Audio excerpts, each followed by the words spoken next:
என் அருமை நியூஸ்7 தமிழ் தொலைக்காட்சி நேயர்களே, உங்கள் அனைவருக்கும் அன்பான வணக்கங்கள்.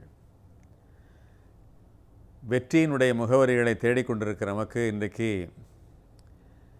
ஒரு தனி மனிதருடைய புகழை, சாதனையை எண்ணி வியந்து பேச வேண்டியிருக்கிறது. அவர் ஒரு தமிழர் என்பதிலே நமக்கு பெருமை. தகவல் பரிமாற்றத்திலே மாபெரும் சாதனையை செய்திருக்கிறவர் நாம் இன்றைக்கு கதாநாயகனாக கொண்டாட வேண்டிய அந்த நபர். இமெயில் என்று சொல்லப்படுகிற மின்னஞ்சலிலே இன்றைக்கு உலகம் அவ்வளவு முன்னேறி இருக்கிறது. தகவல் பரிமாற்றத்திலே அப்படி ஒரு துரிதம், அவ்வளவு சிக்கனம்.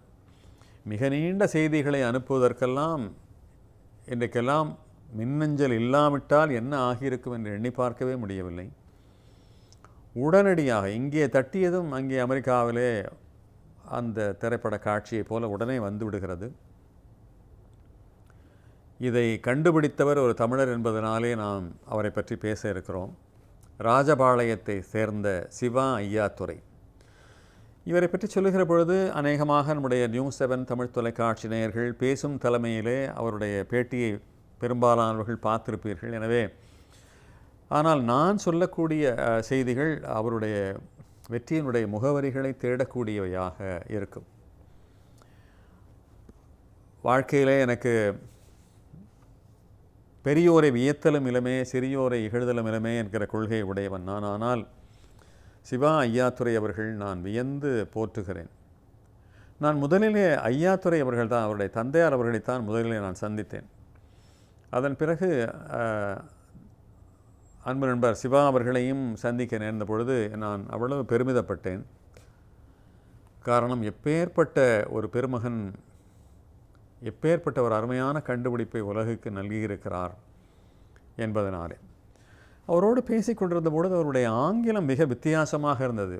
கிட்டத்தட்ட ஒரு கண்களை மூடிக்கொண்டு காதுகளை தீட்டிக்கொண்டால் ஒரு வெள்ளைக்காரர் பேசுவதை போன்ற ஒரு ஆங்கிலம்தான் அவர் பேசுகிற ஆங்கிலம். காரணம், மும்பையிலே 7 வயது வரை இருந்தவர் அதன் பிறகு அமெரிக்காவிற்கு 7வது வயதிலே போய் அங்கேயே வளர்ந்திருப்பதனாலே, அவர் அங்கே படித்ததனாலே பள்ளி நாட்களிலே இருந்து அவருக்கு அந்த ஆங்கிலம் கிட்டத்தட்ட ஒரு அமெரிக்க ஆங்கிலமாகவே மாறிவிட்டது. 1978 அவர் இமெயிலை ஒரு நிலைப்படுத்துகிறார்.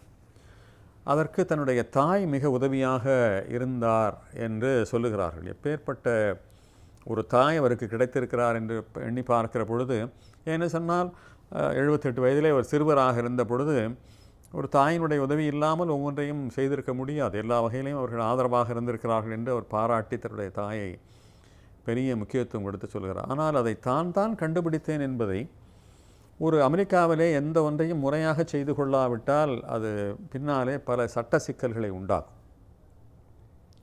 நாம் ஒரு பொருளை உற்பத்தி செய்தோம் என்று சொன்னால், கண்டுபிடித்தோம் என்று சொன்னால், உருவாக்கினோம் என்று சொன்னால் உடனே அதை ஒரு வழக்கறிஞர் மூலமாக அதை அணுகி அதை பதிவு செய்து, நான் தான் இதனுடைய தாயும் தந்தையும், நான் தான் இதனுடைய முதலாளி, நான் தான் இதனுடைய முழு உரிமையாளன் என்று பதிவு செய்து கொள்ளாவிட்டால் அதற்கு பலரும் உரிமை கொண்டாடி விடுவார்கள். இன்றைக்கு கூட ரேடியோவை கண்டுபிடித்தவர்கள், தொலைக்காட்சியை கண்டுபிடித்தவர்கள், இன்னும் சில விஷயங்களை பார்த்தால் யார் கண்டுபிடித்தார்கள் என்பதிலே நிறைய முரண்பாடான தகவல்கள் வந்து கொண்டே இருக்கின்றன. பலரும் அதற்கு உரிமை கொண்டாடுகிறார்கள், பலரும் அதற்கு காரணமாக இருப்பதாக சொல்லுகிறார்கள்.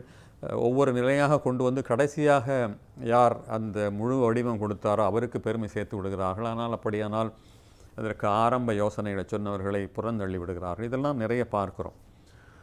ஆனால் 14 வயதிலே அதை நிரூபிக்க வேண்டிய அவசியம் ஏற்பட்டு விட்டது. வெள்ளைக்காரர்களுக்கு என்ன மனோபாவம் என்றால், கருப்பு தோல் உடையவர்களுக்கு அவர்கள் பெரிய முக்கியத்துவம் தரமாட்டார்கள். அவர்கள் கண்டுபிடித்தார்கள் என்ற உண்மையை வெளி உலகத்திற்கு சொல்வதற்கு அவர்களுக்கு அளவு கடந்த தயக்கம் இருக்கிறது. ஏதோ வெள்ளைத்தோல் என்றால்தான் அது மூளை அதிகமாக உடையவர்கள் என்றும் மற்றவர்களெல்லாம் சாதாரணமானவர்கள் என்றும் என்கிற நம்மை ஆண்ட பொழுது அவர்கள் செய்து கொண்டிருந்த மனோபாவத்தை இன்னும் தொடர்ந்து செய்து கொண்டிருக்கிறார்கள் என்கிற வருத்தம் பலருக்கு இருக்கிறது. அதை சிவா ஐயாத்துரை கூட கிட்டத்தட்ட நாமெல்லாம் மூளைச்சலவை செய்யப்பட்டிருக்கிறோம், நம்மால் ஒன்றும் முடியாது என்பதைப் போலவும், எல்லாம் தாங்கள் தான் என்பது போலவும் வெள்ளைக்காரர்கள் முன்னிலைப்படுத்தி கொண்டிருக்கிறார்கள் என்கிற வருத்தத்தை எல்லாம் அவர் தெரிவித்திருக்கிறார். ஐயாதுரை அவர்கள் சொல்லுகிறார், நாம் எல்லாம் மூளைச்சலவை செய்யப்பட்டிருக்கிறோம். கண்டுபிடிப்புகளிலே நாம் வல்லவர் இல்லை, கருப்புத்தோலை உடையவர்கள் வல்லவர்கள் இல்லை, உங்களால் முடியாது, நீங்கள் எல்லாம் ஒரு பணியாளர்களாகவும் எழுத்தர்களாகவும், எழுத்தாளராக கூட இல்லை, எழுத்தர்களாகவும் நான் இருக்க லாயக்கானவர்கள், அதை தாண்டி உங்களால் வெளியிலே வர முடியாது, நீங்கள் அந்த மட்டத்தோடு நீங்கள் நின்று கொள்ளுங்கள் என்று சொல்லி அதையெல்லாம் மீறி அதை பதிவு செய்து இதற்கு முழுமுதலாக தான் காரணமானோன் என்பதை மிக அருமையாக நிரூபித்து இன்றைக்கு ஒரு கருத்து மாறுபாடே இல்லாத அளவிற்கு சிவா அவர்கள் தான் இன்றைக்கு இமெயில் துறையிலே முன்னிலைப்படுத்தப்பட்டிருக்கிறார். அவரை பற்றி இன்னும் நிறைய செய்திகளை நாம் சொல்ல வேண்டியிருக்கிறது. மைக்கேல்சன் என்கிற ஒரு அற்புதமான மனிதர் சிவா அவர்களுடைய திறமையை மிக நன்றாக உணர்ந்து கொண்டு அவர் 3 மருத்துவ பல்கலைக்கழகங்களுக்கு தலைவராக இருந்து கொண்டிருக்கிறவர். அவர் இவருடைய திறமையை அறிந்து கொண்டு 14 வயதிலேயே வேலைக்கு சேர்த்திருக்கிறார். அங்கெல்லாம் இந்த சைல்டு லேபருங்கிற அந்த பிரச்சனை இல்லை, யார் திறமையாளர்களோ அவர்களை வந்து கொண்டு வந்தோம். மைக்கேல்சன் சிவா அவர்களை ஒரு சைல்டு ப்ராடிஜியாக, அதாவது குழந்தை மேதையாக கணித்து வேலைக்கு சேர்த்து அந்த காலத்திலேயே இணையான சம்பளம், இணையான உரிமைகள், இணையான முன்னுரிமைகள் அனைத்தையும் தந்திருக்கிறார். அவரோடு சிவா அவர்களோடு இணைந்து வேலை பார்த்தவருடைய வயதெல்லாம் பார்த்தால் 30கள் 40கள். அதில் குட்டி பையனாக இவர் மட்டும் இருந்திருக்கிறார். ஆனால் சம உரிமை தந்து, சம சம்பளம் தந்து அப்படி ஒரு போற்றி இருக்கிறார். எனவே வெள்ளைக்காரர்கள் பெரும்பாலானவர்கள் ஒரு பகுதியாக எப்படியோ நடந்து கொண்டாலும் கூட அதிலே விதிவிலக்காக மைக்கேல்சன் போன்றவர்கள் மிக முக்கியமான ஒரு நபராக இருந்திருக்கிறார். அப்படி வேலை செய்கிற குழுவிலேயே இவர் ஒருவர் தான் இந்தியராக இருந்திருக்கிறார். 30 வகையான நிறுவனங்களை ஒருங்கிணைக்கிற, தகவல் பரிமாற்றத்தில் ஒருங்கிணைக்கிற, நிர்வகிக்கிற பொறுப்பை இவரிடத்திலே கொடுத்திருக்கிறார். இவர் திறம்பட செய்திருக்கிறார். அதே போல் குடியரசுத் தலைவராக, அமெரிக்க குடியரசுத் தலைவராக கிளின்டன் அவர்கள் பதவியேற்ற அதனுடைய பதவியை நடத்தி கொண்டிருந்த பொழுது அவருக்கு வரக்கூடிய ஏராளமான தகவல்களை ஒழுங்குபடுத்துவதற்கு கூட இவருடைய உதவியை நாடியிருக்கிறார்கள். அதையும் ஆட்டோமேட்டிக் ரிப்ளை என்று சொல்லப்படுகிற தானாகவே அந்த பதில்கள் போகிற அந்த முறையெல்லாம் இவர் தான் நெறிப்படுத்தி கொடுத்திருக்கிறார் அந்த இள வயதிலேயே. எனவே அந்த அமெரிக்க சமுதாயமே, அந்த நிர்வாகங்களே இவர் மீது ஒரு அபரிமிதமான நம்பிக்கையை இவர் மீது வளர்த்து கொண்டிருக்கிறது. எனவே இன்னும் பல புது கண்டுபிடிப்புகளையும் அவர் செய்து கொண்டிருக்கிறார். இன்னும் பல முயற்சிகளில் இறங்கியிருக்கிறார். அவருடைய திறமைகளை இன்னும் பார்க்க போனால் அந்த இளவயதிலேயே 15 கருத்தரங்குகளை நடத்தி இருக்கிறார். தன்னுடைய துறை சார்ந்த திறமைகளை வெளிப்படுத்தும் விதமாக அவர் சொல்லுகிற வெற்றி உத்திகளைத்தான் நாம் இன்றைக்கு அடிக்கோடிட்டு தெரிந்து கொள்ள வேண்டியவர்களாக இருக்கிறோம். நம்மால் முடியாது, கருப்பு தோல் உடையவர்களால் முடியாது, நாம் தாழ்ந்தவர்கள், நாம் திறமையற்றவர்கள், அதெல்லாம் கண்டுபிடிக்க வேண்டியதெல்லாம் மேலை நாட்டவர்கள், பயன்படுத்த வேண்டியவர்களாம் கீழே நாட்டவர்கள் என்கிற எண்ணத்தை அடியோடு அகற்றிவிடுங்கள்.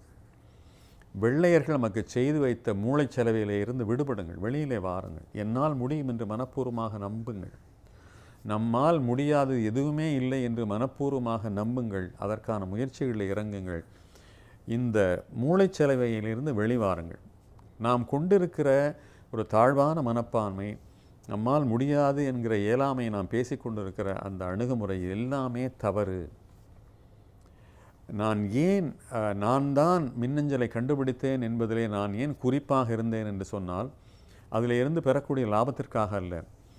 இந்தியர்களுக்கு பெருமை சேர்க்க வேண்டும், இந்தியர்களாலும் முடியும், கருப்பு தோல் உடையவர்களாலும் முடியும் என்பதை வெள்ளைக்காரர்களுக்கு நிரூபிப்பதற்காகவாவது நான் தான் அந்த கண்டுபிடிப்பை உருவாக்கினேன் என்பதை நிரூபிக்க வேண்டிய அவசியம் எனக்கு இருந்தது. அவர்கள் மத்தியில் ஒரு புரட்சிகரமான எண்ணத்தை உருவாக்க வேண்டும், நம்முடைய வெற்றியை நாம் நிரூபிக்க வேண்டும். உங்களுடைய மூளை செலவையிலிருந்து நாங்கள் வெளிவந்து விட்டோம், நாங்கள் சாதிக்க பிறந்தவர்கள், நாங்களும் சாதிக்க பிறந்தவர்கள் என்று நிரூபிப்பதற்காகவே நான் அந்த முயற்சியில் இறங்கினேன் என்று சொல்லுகிறார். அது எனக்கு ரொம்ப பிடித்திருக்கிறது. வெற்றியினுடைய சூத்திரங்களை இதை விட அழகாக சொல்லிவிட முடியுமா தெரியாது. பொதுவாக அமெரிக்காவிலே வளர்ந்தவர்கள், அமெரிக்க மண்ணிலே வாழ்ந்து அதனுடைய நன்மைகளை எல்லாம் பெற்றவர்கள் கிட்டத்தட்ட வெள்ளைக்காரர்களுக்காகவே பேசுகிறார்கள். ஆனால் எவ்வளவு உயர்ந்தாலும் என்ன நிலைக்கு வந்தாலும் நம்முடைய இந்தியர்களை உயர்த்தி பிடிக்கிற, தான் எங்கிருந்து புறப்பட்டு வந்தோமோ அந்த களத்தை மறக்காதிருக்கிற, நம்முடைய ஒட்டுமொத்த இந்தியனுடைய மனோபாவத்தை மாற்றுமுகமாக அவர் செய்து கொண்டிருக்கிற முயற்சிகள் நம்மெல்லாம் பின்பற்ற வேண்டிய, வியக்க வேண்டிய செய்திகளாக இருக்கின்றன. இதுக்கு அடுத்த கட்டமாக மருத்துவத்துறையிலேயும் அவர் இறங்கி மிகப்பெரிய சாதனைகள் நிகழ்த்திருக்கிறார். அதை பற்றியெல்லாம் சஸ்பென்ஸாக இருக்கிறது. விரைவிலே அந்த அறிவிப்புகள் வெளியாகி ஒரு தமிழர் இவ்வளவு பெரிய உயரங்களை தொட முடியும் என்பதை நிரூபிக்க இருக்கிறார். அந்த செய்திகளெல்லாம் நாம் மிக ஆர்வத்தோடு எதிர்பார்த்து கொண்டிருக்கிறோம். எனவே நாம் அறிய வேண்டிய செய்தியெல்லாம் நம்மால் முடியும் என்கிற நம்பிக்கையை ஒவ்வொருவரும் நெஞ்சிலே விதைத்து கொண்டால் வெற்றிகள் நமக்கும் சாத்தியப்படும். இதைத்தான் சிவா ஐயத்துரை வாழ்ந்து காட்டிக்கொண்டு நமக்கு அறிவுறுத்தி கொண்டிருக்கிறார். அதை நாம் ஏற்றுக்கொள்வோம். மீண்டும் சந்திப்போம் நண்பர்களே. வணக்கம்.